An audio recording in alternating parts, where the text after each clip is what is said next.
empowering women in Christ. Hallelujah. Shekinah ന്യൂസിൻ്റെ എല്ലാ പ്രിയ പ്രേക്ഷകർക്കും നമ്മുടെ കർത്താവായ യേശു ക്രിസ്തുവിൻ്റെ കൃപയും സമാധാനവും ആശംസിക്കുകയാണ്. പ്രഷില പ്രോഗ്രാമിലേക്ക് എല്ലാവരെയും ഏറ്റവും സ്നേഹത്തോടെ സ്വാഗതം ചെയ്യുന്നു. ആരംഭത്തിൽ തന്നെ ഒരു സന്തോഷ വാർത്ത അറിയിക്കുവാനായിട്ടുണ്ട്. നമ്മുടെ പ്രഷില പ്രോഗ്രാമിൻ്റെ 100ാമത്തെ എപ്പിസോഡിലാണ് നമ്മൾ വന്ന് നിൽക്കുന്നത്. നമുക്ക് ഒരുമിച്ച് നമ്മുടെ കർത്താവിനെ മഹത്വപ്പെടുത്താം. ഈ അവസരത്തിൽ പ്രത്യേകമായിട്ട് ഞാൻ ഓർക്കുകയാണ്, ഇതൊക്കെ തുടങ്ങുന്നതിന് മുൻപ്, പ്രിഷില്ല എന്ന പേര് ലഭിക്കുന്നതിന് മുൻപ് ആദ്യമായിട്ട് ചേട്ടൻ, അതായത് നിങ്ങൾക്കറിയാം എൻ്റെ ജീവിത പങ്കാളി സന്തോഷ് കരുമത്ര, അദ്ദേഹം എൻ്റെ അടുക്കൽ വന്ന് പറയുകയാണ്, സ്ത്രീകൾക്ക് വേണ്ടി നീ ഒരു ശുശ്രൂഷ ആരംഭിക്കണമെന്ന്.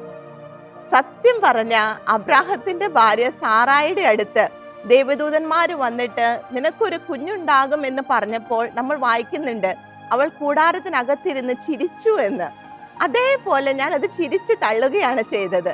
കാരണം യാതൊരു മുൻപരിചയവുമില്ല. ഒരിക്കൽ പോലും ദൈവവചനം മറ്റുള്ളവരുമായി പൊതുസദസ്സിൽ പങ്കുവച്ചിട്ടില്ല.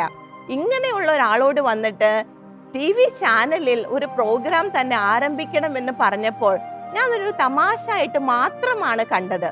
എന്നാൽ വീണ്ടും വീണ്ടും അദ്ദേഹം അതിൽ ഊന്നി നിന്നപ്പോൾ, അതിൽ ഉറച്ചു നിന്നപ്പോൾ കർത്താവ് ഇത് ആഗ്രഹിക്കുന്നുണ്ടെന്ന് തിരിച്ചറിയുകയായിരുന്നു. കർത്താവിന്റെ ഹിതമാണെന്നതിന്റെ പുറത്ത് മാത്രമാണ് ഈ ശുശ്രൂഷയ്ക്ക് വേണ്ടി സ്റ്റെപ്പ് വെക്കുന്നത്.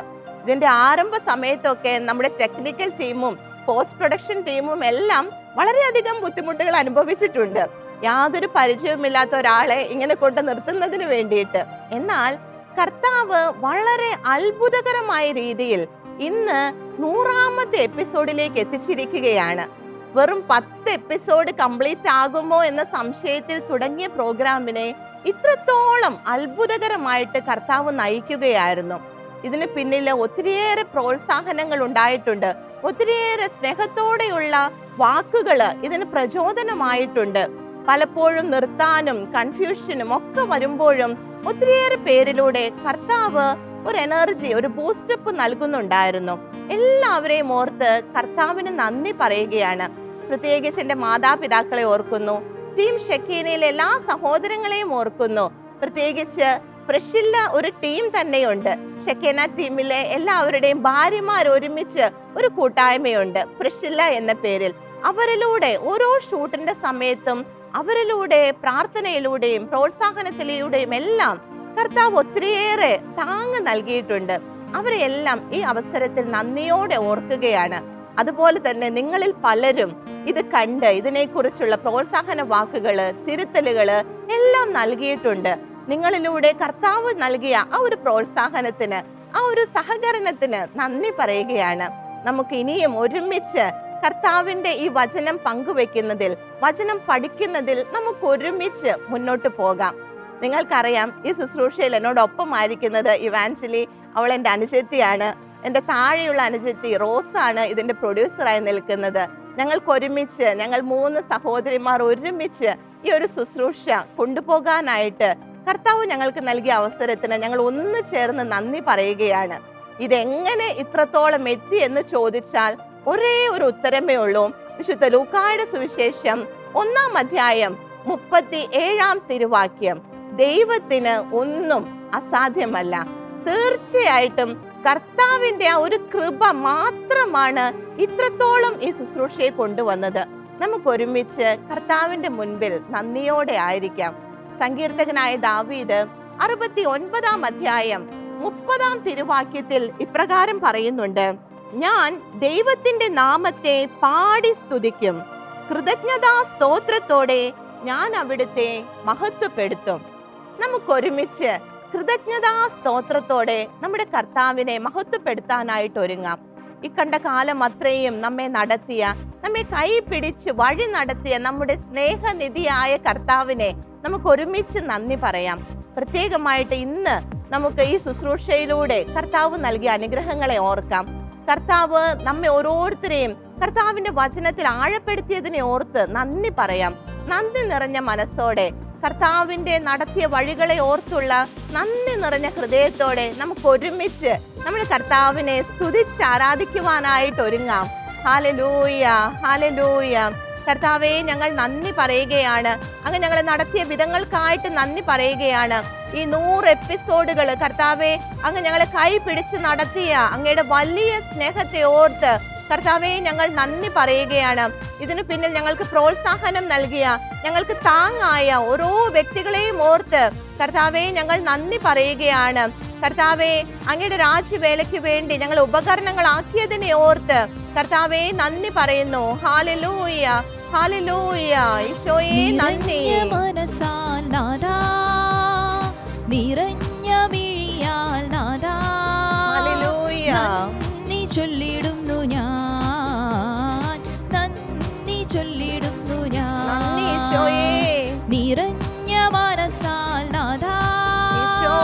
നിറഞ്ഞ മിഴിയാൽ നാദാ, ഹല്ലേലൂയ. നന്ദി ചൊല്ലിടുന്നു ഞാൻ, നന്ദി ചൊല്ലിടുന്നു ഞാൻ. ഈശോയേ നന്ദി. അങ്ങേ കാരുണ്യം ഞാൻ ഓർക്കുന്നു, ഹല്ലേലൂയ. അവിടുത്തെ സ്നേഹം മഹനീയം.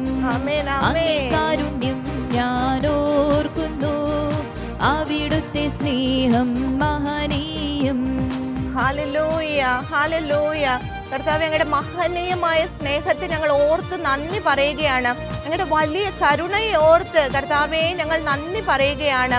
ഞങ്ങളുടെ പോരായ്മകൾ നോക്കാതെ കൈ പിടിച്ച് ഞങ്ങളെ നടത്തി അങ്ങയുടെ സ്നേഹത്തെ ഓർത്ത് കർത്താവേ ഞങ്ങൾ നന്ദി പറയുന്നു. ഈശോയേ നന്ദി. എന്റെ വിളി അവൻ സ്വീകരിച്ചു, ആമേൻ. എന്നാത്മം ധൈര്യത്താൽ ശക്തമാക്കി. ഹല്ലേലൂയ. ക്ലേശത്തിൽ വീണുഴലും എൻ ജീവനെ അവിടുന്ന് പാലിക്കുന്നു. ഹല്ലേലൂയ.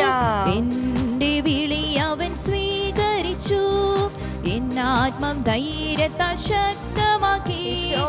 ക്ലേശത്തിൽ വീണുഴലും എൻ ജീവനെ അവിടുന്ന് പാലിക്കുന്നു. അങ്ങേ കാരുണ്യം ഞാൻ ഓർക്കുന്നു, ഹല്ലേലൂയ. അവിടുത്തെ സ്നേഹം മഹനീയം.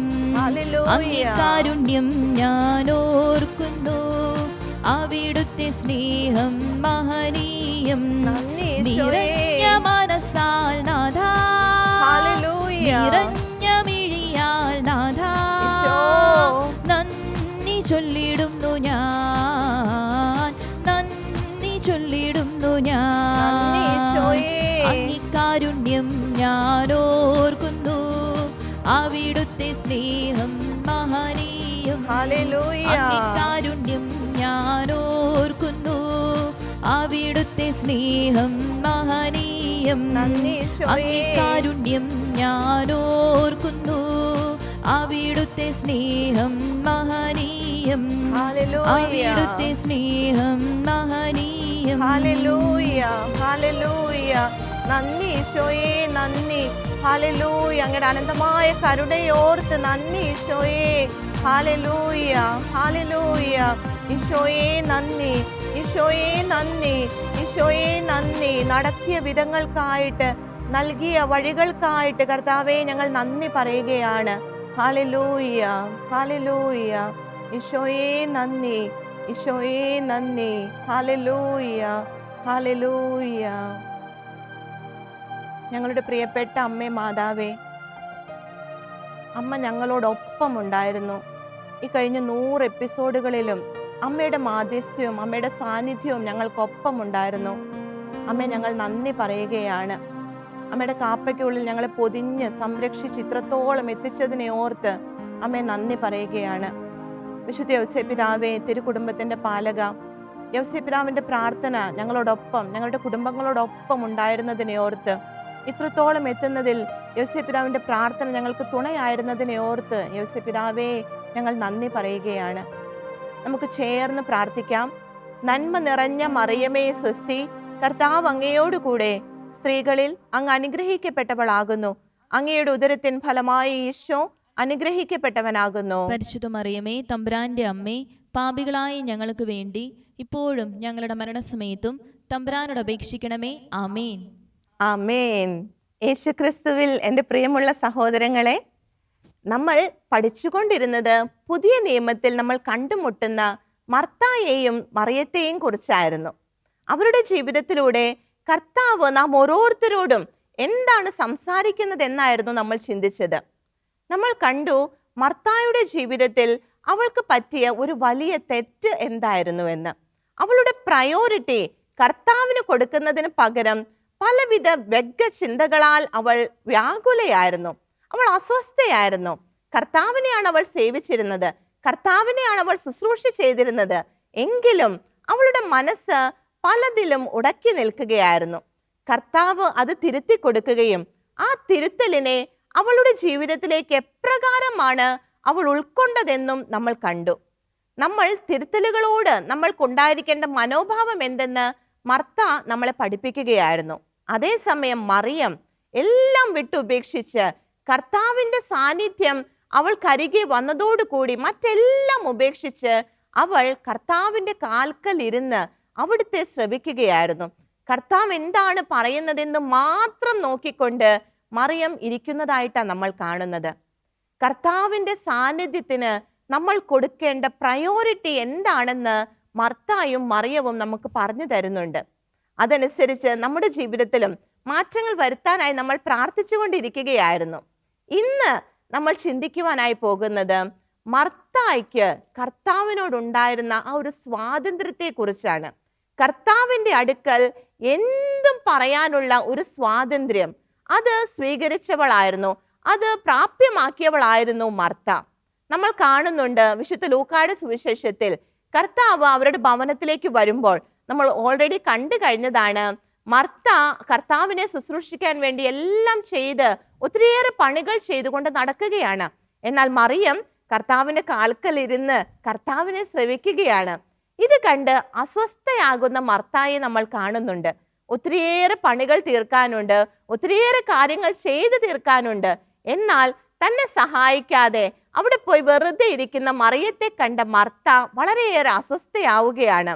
എന്നാൽ അവൾ അസ്വസ്ഥപ്പെട്ട് അവിടെ ഒതുങ്ങിക്കൂടുകയല്ല ചെയ്യുന്നേ, അല്ലെങ്കിൽ ആ അസ്വസ്ഥത ഉള്ളിൽ പെരുക്കി പെരുക്കി അതൊരു ദേഷ്യത്തിലേക്ക് പോകുന്നതായിട്ടല്ല നമ്മൾ കാണുന്നേ. ഇവിടെ മർത്ത എന്താ ചെയ്തത്?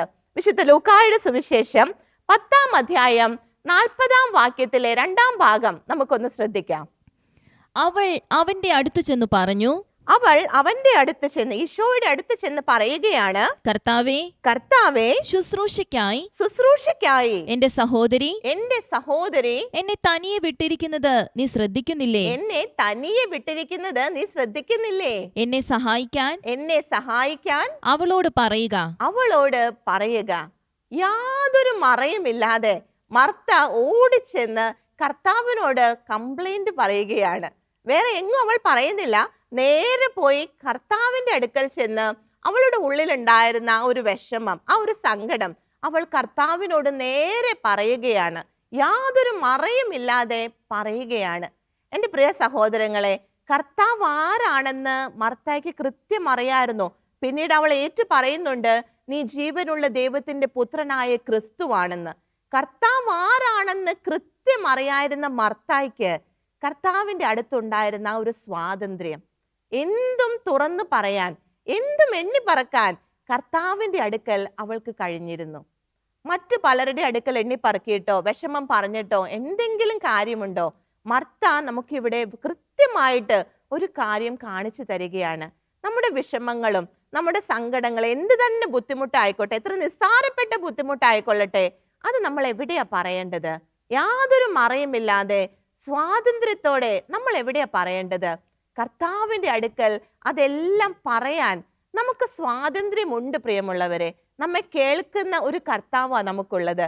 മർത്ത ചെയ്തതുപോലെ കർത്താവിന്റെ അടുക്കൽ പോയിട്ട് ഇങ്ങനെ പറഞ്ഞുകൊണ്ടേയിരിക്കാം. അതിനുള്ള സ്വാതന്ത്ര്യം കർത്താവ് നമുക്ക് തരുന്നുണ്ട്. ഇവിടെ മാത്രമല്ല, പിന്നീട് നമ്മൾ വീണ്ടും കാണുന്നുണ്ട്. വിശുദ്ധ യോഹന്നാന്റെ സുവിശേഷത്തിലേക്ക് കടന്നു വരുമ്പോൾ അവിടെ 11-ാം അധ്യായം 21-ാം വാക്യത്തിന്റെ ആദ്യ ഭാഗത്തേക്ക് നമുക്കൊന്ന് വരാം.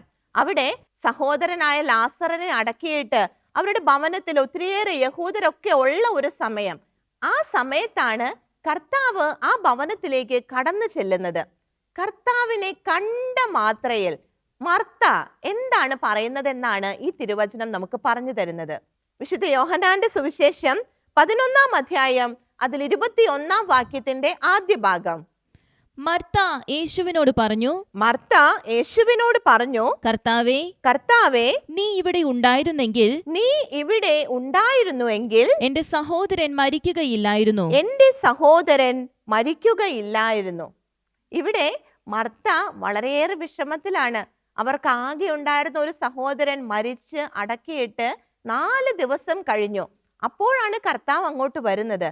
മർത്ത എന്താ ഓടിപ്പോയി പറയുന്നത്? കംപ്ലൈന്റ് ആണ്.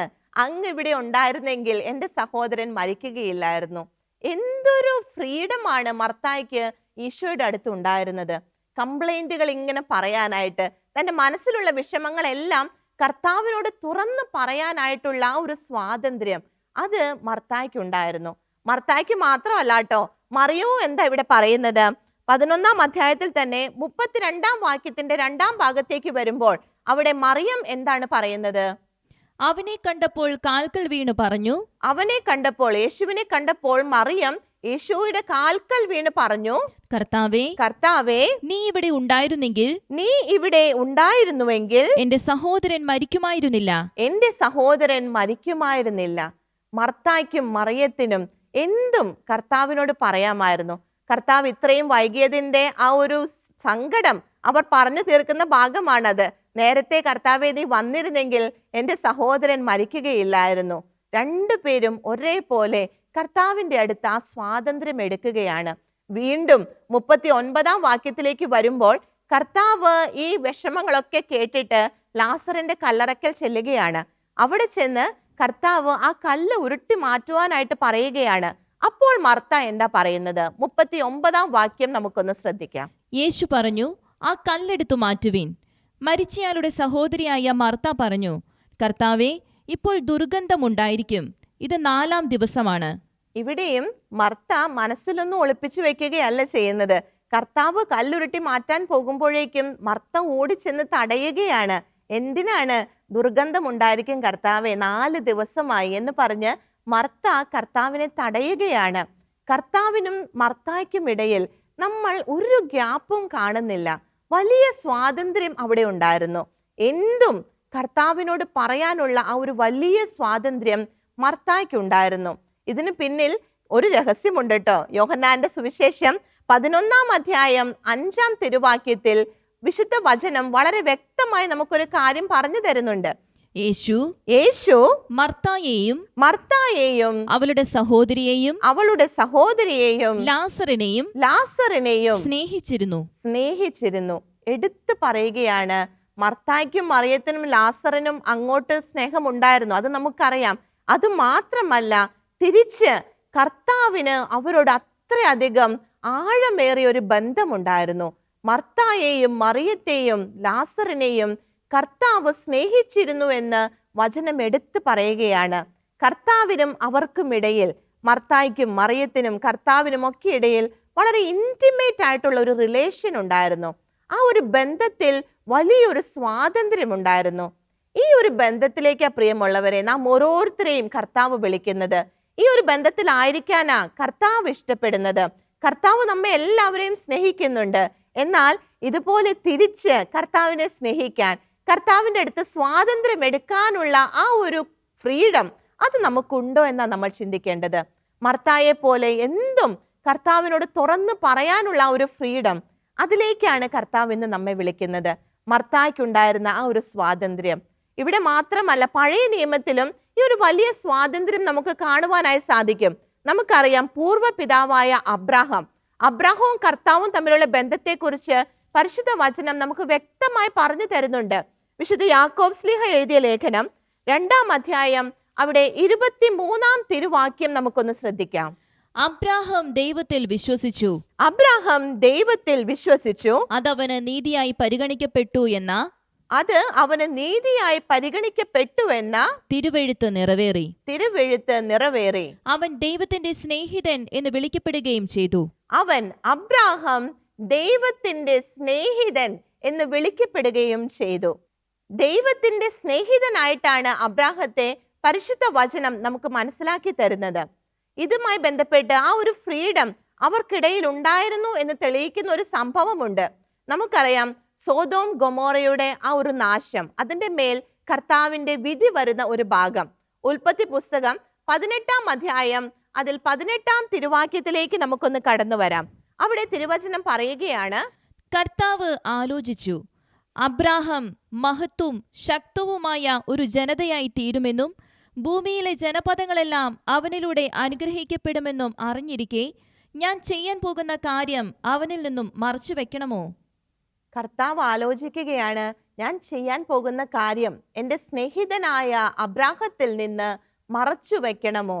തുടർന്ന് സോദോമിനെയും ഗൊമോറയെയും നശിപ്പിക്കാൻ പോവുകയാണെന്ന്, ആ ഒരു പട്ടണത്തിന്റെ മേൽ വലിയ ന്യായവിധി വരാൻ പോവുകയാണെന്ന് കർത്താവ് അബ്രാഹത്തോട് പറയുകയാണ്. എന്നാൽ ആ ഒരു പട്ടണത്തിലായിരുന്നു അബ്രാഹത്തിന്റെ സഹോദര പുത്രനായ ലോത്ത് ഉണ്ടായിരുന്നത്.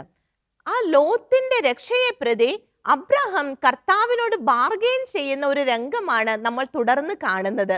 അബ്രാഹാം കർത്താവിനോട് ചോദിക്കുകയാണ്, 50 നീതിമാന്മാര് ആ പട്ടണത്തിലുണ്ടെങ്കിൽ അങ്ങ് അതിനെ നശിപ്പിക്കുമോ എന്ന്. കർത്താവ് പറയും, ഈ 50 നീതിമാന്മാരെ പ്രതി ഞാൻ ആ പട്ടണത്തെ വെറുതെ വിടുമെന്ന്. വീണ്ടും തുടർന്ന് കണക്ക്, ആ ഒരു നമ്പർ കുറച്ച് അബ്രാഹാം കൊണ്ടുവരുന്നുണ്ട്. കർത്താവിന്റെ അടുക്കലാണ് ബാർഗെയിൻ ചെയ്യുന്നത്. 50 എന്നുള്ളത് 45 ആക്കുന്നു, തുടർന്ന് 40 ആക്കുന്നു, 30 ആക്കുന്നു, 20 ആക്കുന്നു. അവസാനം 10 പേരെങ്കിലും ഉണ്ടെങ്കിൽ ആ പട്ടണത്തെ വെറുതെ വിടണമെന്ന ആ ഒരു തീരുമാനത്തിലേക്ക് അബ്രാഹാം കർത്താവിനെ എത്തിക്കുകയാണ്. കർത്താവിന്റെ സ്നേഹിതനായിരുന്ന അബ്രാഹത്തിന് കർത്താവിന്റെ അടുത്തുണ്ടായിരുന്ന സ്വാതന്ത്ര്യമല്ലേ ഇത് നമുക്ക് പറഞ്ഞു തരുന്നത്? ഇത്രയധികം സർവശക്തനായ ദൈവത്തോട് പറഞ്ഞു നിൽക്കാനായിട്ട് അബ്രാഹത്തിന് കഴിഞ്ഞത് ആ ഒരു സ്വാതന്ത്ര്യം മൂലമല്ലേ? ആ സ്വാതന്ത്ര്യത്തിലേക്കാ കർത്താവ് നമ്മെ ഓരോരുത്തരെയും വിളിക്കുന്നത്. വീണ്ടും നമ്മൾ മോശയെ കാണുന്നുണ്ട്. മോശയും കർത്താവുമായിട്ടുള്ള ബന്ധത്തെക്കുറിച്ച് പരിശുദ്ധ വചനം എന്താ പറയുന്നത്? പുറപ്പാടിന്റെ പുസ്തകം 33-ാം അധ്യായം അവിടെ 11-ാം തിരുവാക്യത്തിന്റെ ആദ്യ ഭാഗം നമുക്കൊന്ന് ശ്രദ്ധിക്കാം. സ്നേഹിതനോടെന്ന പോലെ കർത്താവ് മോശയോട് മുഖാഭിമുഖം സംസാരിച്ചിരുന്നു. കർത്താവും മോശയും എല്ലാ കാര്യങ്ങളും അങ്ങോട്ടും ഇങ്ങോട്ടും സ്നേഹിതരോടെന്ന പോലെ സംസാരിച്ചിരുന്നു. അവരുടെ ഇടയിൽ ഉണ്ടായിരുന്ന ഒരു സ്വാതന്ത്ര്യം അതെന്തായിരിക്കും? എന്ത് തന്നെ കർത്താവ് ചെയ്യുകയാണെങ്കിലും ഇസ്രായേൽ ജനവുമായി ബന്ധപ്പെട്ട എന്ത് കാര്യങ്ങളും കർത്താവ് മോശയെ അറിയിച്ചിരുന്നു. ഇതുപോലെ അബ്രാഹാം ചെയ്തതുപോലെ പല കാര്യങ്ങളിലും കർത്താവിനോട് മോശ ബാർഗെയിൻ ചെയ്യുന്നുണ്ട്. അവരുടെ മേൽ ശിക്ഷാവിധി വരുമ്പോഴെല്ലാം മോശ കർത്താവിനോട് മാപ്പിരിക്കുന്നുണ്ട്. എന്തുകൊണ്ടാ മോശയ്ക്ക് അത് സാധിച്ചത്? അവരുടെ ഇടയിൽ ഉണ്ടായിരുന്ന ആ ഒരു സ്വാതന്ത്ര്യമാണ്. എന്തിനും കർത്താവിന്റെ അടുക്കൽ എത്താൻ പറ്റുമെന്ന്, കർത്താവിനോട് എന്തും പറയാൻ പറ്റുമെന്നുള്ള ആ ഒരു ബോധ്യം, ആ ഒരു വിശ്വാസ തലത്തിലേക്ക് അവർ ഉയർന്നിരുന്നു. അതിലേക്ക് പ്രിയമുള്ളവരെ കർത്താവ് നമ്മെ ഓരോരുത്തരെയും വിളിക്കുന്നത്. നമുക്കറിയാം, ഉൽപ്പത്തി പുസ്തകത്തിൽ നമ്മൾ ആദാമിനെ കാണുന്നുണ്ട്. അവൻ തെറ്റു ചെയ്ത് കഴിഞ്ഞപ്പോൾ കർത്താവിന്റെ സ്വരം കേട്ട മാത്രയിൽ അവൻ ഓടി ഒളിച്ചു എന്ന് തിരുവചനം പറയുന്നുണ്ട്. എന്തുകൊണ്ടാണ് നമുക്ക് പലപ്പോഴും കർത്താവിൽ നിന്ന് ഓടി ഒളിക്കേണ്ടതായി വരുന്നത്? കർത്താവിനെ ഫേസ് ചെയ്യാൻ, കർത്താവിനോട് സംസാരിക്കാൻ നമുക്ക് പറ്റാതെ വരുന്നത് എന്തുകൊണ്ടാ? അത് ആദം നമുക്ക് പറഞ്ഞു തരുന്നുണ്ട്. കർത്താവിന്റെ വാഗ്ദാനങ്ങളെ, കർത്താവിന്റെ കൽപ്പനകളെ നമ്മൾ ലംഘിച്ചിരിക്കുമ്പോൾ, കർത്താവിനോട് രമ്യതയില്ലാതിരിക്കുമ്പോഴാണ് ആ ഒരു സ്വാതന്ത്ര്യം നമുക്ക് പ്രാപിക്കാൻ കഴിയാതെ വരുന്നത്. എൻ്റെ പ്രിയമുള്ളവരെ, നമുക്ക് നമ്മെക്കുറിച്ച് തന്നെ ഒന്ന് ചിന്തിക്കാം. ഈ ഒരു സ്വാതന്ത്ര്യത്തിലേക്ക് കർത്താവ് നമ്മെ വിളിക്കുമ്പോൾ കർത്താവ് എത്രമാത്രം അത് ആഗ്രഹിക്കുന്നുണ്ടെന്ന് ഇതിലൂടെയെല്ലാം നമുക്ക് വ്യക്തമാക്കി തരുന്നുണ്ട്. മർത്തായുടെയും മറിയത്തിന്റെയും അടുക്കൽ കർത്താവിനുണ്ടായിരുന്ന ഒരു സ്വാതന്ത്ര്യം, അബ്രാഹത്തിന്റെ അടുക്കൽ കർത്താവിനുണ്ടായിരുന്ന ഒരു സ്വാതന്ത്ര്യം, മോശയുടെ അടുക്കൽ കർത്താവിന് എന്തും പറയാനും എന്തും പങ്കുവെക്കുവാനുമുള്ള ഒരു സ്വാതന്ത്ര്യം, അതിന് കാരണമുണ്ടാക്കി കൊടുത്തത് ആരാ? അവർക്ക് തിരിച്ചുണ്ടായിരുന്ന ഒരു സ്നേഹവും ആ ഒരു സ്വാതന്ത്ര്യവും തന്നെയാണ്. നമ്മുടെ കർത്താവുമായിട്ടുള്ള ബന്ധം എങ്ങനെയാണ്? കർത്താവിന് ഇതുപോലെ നമ്മളോട് സംസാരിക്കാൻ ഇപ്പോൾ സാധിക്കുമോ? ഇല്ലെങ്കിൽ എവിടെയാണ് മിസ്റ്റേക്ക്? അതിലേക്ക് നമുക്കൊന്ന് നോക്കാം. കർത്താവിന് നമ്മോട് സംസാരിക്കാൻ കഴിയുന്ന രീതിയിൽ നമുക്ക് നമ്മെ തന്നെ മാറ്റാം. അതിന് തടസ്സമായതെല്ലാം നീക്കി കർത്താവിന് സ്വീകാര്യമായ വ്യക്തികളായിട്ട് നമുക്ക് ഓരോരുത്തർക്കും മാറാം. ഹെബ്രായർക്കാർക്ക് എഴുതിയ ലേഖനത്തില് 4-ാം അധ്യായം 16-ാം തിരുവാക്യത്തില് തിരുവചനം നമുക്കൊരു ആഹ്വാനം നൽകുന്നുണ്ട്. അതിനാൽ വേണ്ട സമയത്ത് കരുണയും കൃപാവരവും ലഭിക്കുന്നതിനായി നമുക്ക് പ്രത്യാശയോടെ കൃപാവരത്തിന്റെ സിംഹാസനത്തെ സമീപിക്കാം. വേണ്ട സമയത്ത് കൃപയും കരുണയും ലഭിക്കുന്നതിനായി നമുക്ക് ആവശ്യമായ സമയത്ത്, അത് എന്ത് തന്നെയും ആയിക്കൊള്ളട്ടെ, നമ്മുടെ വിഷമങ്ങളായിക്കൊള്ളട്ടെ, നമ്മുടെ ആൻസൈറ്റി ആയിക്കൊള്ളട്ടെ, സന്തോഷമായിക്കൊള്ളട്ടെ, വേണ്ട സമയത്ത് കൃപയും കരുണയും തരാൻ റെഡി ആയിട്ട് ഇരിക്കുകയാണ് കൃപാവരത്തിന്റെ സിംഹാസനത്തിൽ നമ്മുടെ കർത്താവ്. ആ ഒരു സിംഹാസനത്തെ സമീപിക്കുക എന്നുള്ള ഉത്തരവാദിത്വം മാത്രമേ നമുക്കുള്ളൂ. ആ ഒരു ഉത്തരവാദിത്വം നമുക്ക് നിറവേറ്റാൻ പ്രിയമുള്ളവരെ, പ്രത്യാശയോടെ ആ കൃപാവരത്തിന്റെ സിംഹാസനത്തിലേക്ക് നമുക്ക് അണയാം. സന്തോഷത്തോടെ നമ്മുടെ ആവശ്യങ്ങൾ, നമ്മുടെ സങ്കടങ്ങളെല്ലാം വളരെ ഫ്രീ ആയിട്ട് നമുക്ക് കർത്താവിനെ ഏൽപ്പിക്കാം. ആ ഒരു വലിയ സ്വാതന്ത്ര്യം കർത്താവ് നമുക്ക് നൽകിയിട്ടുണ്ട്. ആ ഒരു സ്വാതന്ത്ര്യം ഉപയോഗിച്ചുകൊണ്ട് നന്ദി നിറഞ്ഞ ഹൃദയത്തോടെ നമുക്കായിരിക്കാം നമ്മുടെ കർത്താവിനെ നമുക്ക് സ്തുതിച്ച് ആരാധിക്കുവാനായിട്ട് ഒരുങ്ങാം. സന്തോഷത്തോടെ, മറ്റൊന്നിനും തരാൻ കഴിയാത്ത സന്തോഷം കർത്താവ് നമുക്ക് നൽകുകയാണ്. പ്രത്യാശയോടെ നമുക്ക് കൃപാവരത്തിന്റെ ആ ഒരു സിംഹാസനത്തെ സമീപിക്കാൻ പ്രിയമുള്ളവരെ.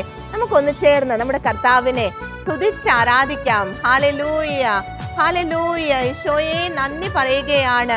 ഹല്ലേലൂയ. ആനന്ദമുണ്ടേ, സന്തോഷമുണ്ടേ, മനുഷ്യന്റെ വാക്കിനാലല്ല, ജീവനുള്ള വചനത്താലേ. ഹല്ലേലൂയ. നിരാശനല്ല, ക്ഷീണിതനല്ല, സന്തോഷത്താൽ പൂർണ്ണനായിടും. ഹല്ലേലൂയ. സന്തോഷത്താൽ പൂർണ്ണനായിടും.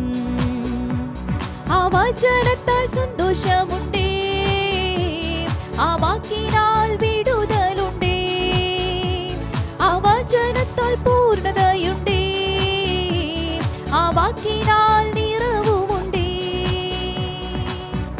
Hallelujah, hallelujah. കർത്താവേ, അങ്ങ് ഞങ്ങൾക്ക് നൽകിയിരിക്കുന്ന ആ വലിയ കാരുണ്യത്തെ ഓർത്ത് നന്ദി പറയുകയാണ്. അങ്ങയുടെ വചനത്തിൽ ഞങ്ങൾക്ക് എല്ലാം ഉണ്ട്, അങ്ങയുടെ സാന്നിധ്യത്തിൽ ഞങ്ങൾക്ക് എല്ലാം ഉണ്ട്. ഞങ്ങൾ നന്ദി പറയുന്നു ഈശോയെ. Hallelujah, hallelujah. ഈശോയെ നന്ദി.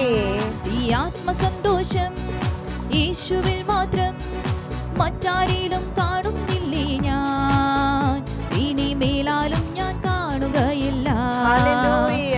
ഇനി അങ്ങേ പിരിഞ്ഞ് എവിടെ പോകും, പോകാനൊരു ഇടവുമില്ല, ആ പാദപീഠമന്ത്യം വരെ. ഈ ആത്മസന്തോഷം യേശുവിൽ മാത്രം, മറ്റാരിലും കാണുന്നില്ലേ ഞാൻ, ഇനി മേലാലും ഞാൻ കാണുകയില്ല. ഹല്ലേലൂയ. ഇനി അങ്ങേ പിരിഞ്ഞ് എവിടെ പോകും, പോകാനൊരു ഇടവുമില്ല, ആ പാദപീഠമന്ത്യം വരെ. ഹല്ലേലൂയ. ആ വചനത്താൽ സന്തോഷമുണ്ടേ, ആ വാക്കിനാൽ വിടുതലുണ്ടേ, ആ വചനത്താൽ പൂർണ്ണതയുണ്ടേ, ആ വാക്കിനാൽ നിറവുമുണ്ടേ. Hallelujah, hallelujah. നന്ദി ഈശോയെ, നന്ദി പറയുന്നു. അങ്ങയുടെ വലിയ സ്നേഹത്തെ ഓർത്ത്, ഞങ്ങൾക്കെല്ലാം നൽകുന്ന അങ്ങയുടെ തിരുവചനത്തെ ഓർത്ത് കർത്താവേ ഞങ്ങൾ നന്ദി പറയുന്നു. അങ്ങയുടെ സാന്നിധ്യത്തിന്റെ വലിയ ആ ശ്രേഷ്ഠതയെ ഓർത്ത് കർത്താവേ ഞങ്ങൾ നന്ദി പറയുന്നു. Hallelujah, hallelujah, hallelujah. ഈശോയെ നന്ദി, ഈശോയെ നന്ദി. Hallelujah, hallelujah. ആമേൻ. എൻ്റെ പ്രിയമുള്ളവരെ, വീണ്ടും ഒരിക്കൽ കൂടി കർത്താവിൻ്റെ നാമത്തിൽ നിങ്ങൾക്ക് എല്ലാവർക്കും നന്ദി പറയുകയാണ്. ഈ പ്രോഗ്രാമിൻ്റെ, പ്രഷില്ല പ്രോഗ്രാമിൻ്റെ 100ാമത്തെ എപ്പിസോഡ് അതിൻ്റെ അവസാനത്തിലേക്ക് നമ്മൾ എത്തിയിരിക്കുകയാണ്. ഇതിൻ്റെ പിന്നിൽ നിങ്ങളുടെ ഓരോരുത്തരുടെയും ആ ഒരു വലിയ പ്രോത്സാഹനവും പ്രാർത്ഥനയും എല്ലാം ഉണ്ട്. നിങ്ങൾ ഓരോരുത്തർക്കും യേശുവിൻ്റെ നാമത്തിൽ നന്ദി പറയുകയാണ്. നമുക്ക് ഒരുമിച്ച് നമ്മുടെ കർത്താവിനോട് ചേർന്ന് നമ്മുടെ ഒരു വിശ്വാസ ഓട്ടത്തിൽ നമുക്ക് മുന്നോട്ട് പോകാം. കർത്താവ് എല്ലാവരെയും സമൃദ്ധമായി അനുഗ്രഹിക്കുകയും പരിപാലിക്കുകയും ചെയ്യട്ടെ. നിങ്ങളുടെ അഭിപ്രായങ്ങളും പ്രാർത്ഥനാ നിയോഗങ്ങളും ഞങ്ങളെ അറിയിക്കുക. ഞങ്ങളുടെ നമ്പർ 9495219811.